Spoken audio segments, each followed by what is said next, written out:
Why, hello there! I'm Nitty the GNTG and welcome to Raging G. As we reach the big cinematic premiere of DC, Batman vs Superman, in a few days, the hype is real. I'd like to talk about one of the two head characters. This week I'm going to talk about Superman, and the next time I'm going to talk about Batman, his history, and where the movie took a lot of inspirations from. A year ago I talked about Superman Earth 1. Of course, people still say that Superman is a boring character, and that he's too overpowered and stuff like that. For the people that believe something like that, just show them this video. Also the one I made previously. The only problem with World 1 is that this version of Superman is relatively new. I mean, he's new to the town, he hasn't learned his powers yet, he hasn't done a lot of stuff, so it's easier for a new reader to take this and read it. But this story is exactly the opposite. A Superman that has saved the Earth a lot of times, has fought Lex Luthor again and again. So what if that Superman, after a successful plan of Lex Luthor, starts dying? So let's talk about All-Star Superman.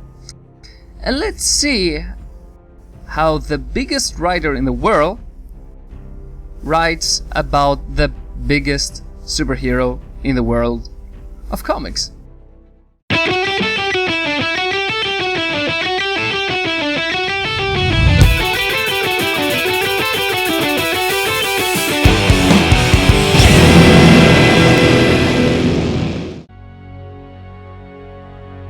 Most comic book heroes have a deep history with powers, weaknesses, characters, relationships, and a lot of action. Characters like Superman and Batman have behind them 75 years of history, so it's impossible for someone to read all of that. For example, we can say, here, take all of that, read it, and come back, and when you're done, come back to give you 500 more of that. So companies like DC and Marvel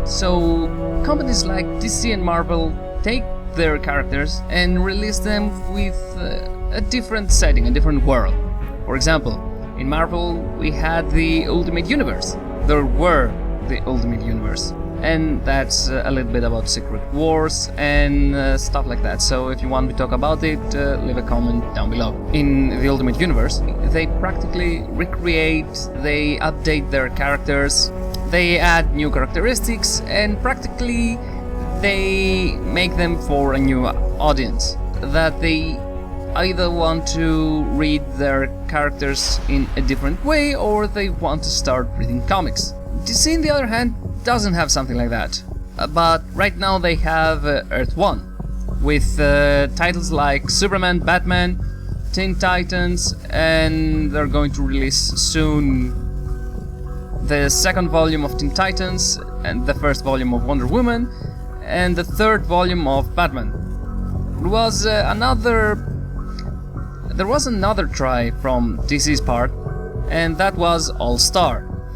It began with two titles, All-Star Superman, that we're going to talk about it in a while, and All-Star Batman and Robin. For the second one, how can I say it? It's one of the most offensive stories with Batman. A lot of people said that it's one of the worst stories out there and the worst depictions of the character. A lot of tragic things going on all at once. It's so bad for a lot of people. As I said, everyone has guilty pleasures. DC decided to remove it from that continuity of the All-Star continuity and rename it into Dark Knight Boy Wonder. They tried to release more issues a few times because till now it has 10 issues and we don't have any idea if they're going to make more, and it's a part of the world of Frank Miller along with Dark Knight Returns, Year 1 and many more. But for Superman, it's exactly the opposite. It's a story that shows fully the character of Superman. Good, gentle, it has his powers and tries to save everyone as much as possible. And he's surrounded by an amazing supporting cast. You see, All-Star Superman was written by Grant Morrison, a master at storytelling. He has written amazing works with amazing characters, perfect scripts, a little bit convoluted, but they have meanings. They are thought-provoking, and generally, when you hear that Grant Morrison is going to write something, you know 100% that it's going to be just amazing. The designs are from Frank Quitely, that he has worked with Morrison many times. So the amazing scripts from Morrison are made into amazing designs by Quitely.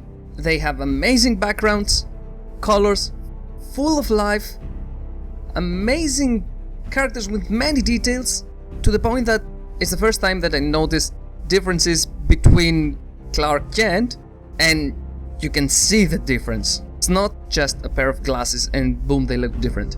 But his body type, his face looks different, he arcs his back, and there are many work of progress that you can see the evolution of the characters' designs. But till now I'm talking about the creators and I haven't talked about the book.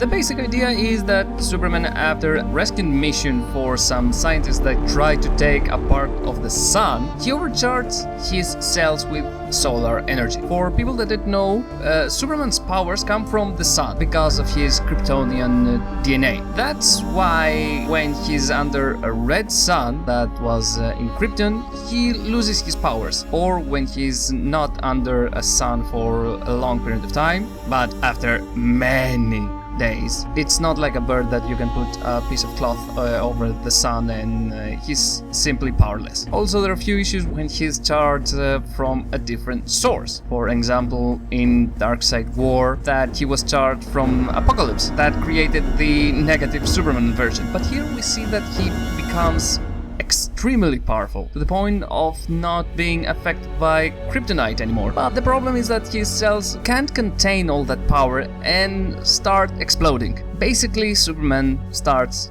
dying after the best plan of Lex Luthor. After that mission, he gets arrested and goes into the death row. That makes him see life a little bit differently. He reveals his secret identity to Lois Lane, gives her powers like his for 24 hours, a perfect birthday gift, and many more. It's a collection of 12 issues that really shows Superman's character. He's peaceful, he's friendly, he always can listen to your problems, and he's going to help you if it's possible.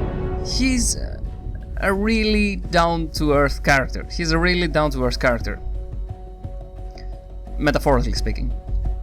And not many manage to write him that well. A weird thing is that this series shows many different characters, like Samson, I don't know, Zibaro, but it's not going to confuse a new reader. For example, you're not going to read it and be like, who the hell is he? What the hell is that? He gives you a basic idea, you understand and you learn who he is and what his purpose. And it's really easy, even for a new reader. You don't need to know that character beforehand. All-star, as you can see. Of course, you're not going to see also Superman, but also Clark Kent. Something also that's rare in comics. That he's giving time to Clark Kent and his side. And we also see him trying to talk to Lex Luthor and change his mind, and why he does all of that. And many more. So, as you can see, you're going to read an amazing story. If you remember the last time I talked about the Eisner Awards, it's like the Oscar Awards but for comics. It managed to get many Eisner Awards, but it also has many more awards.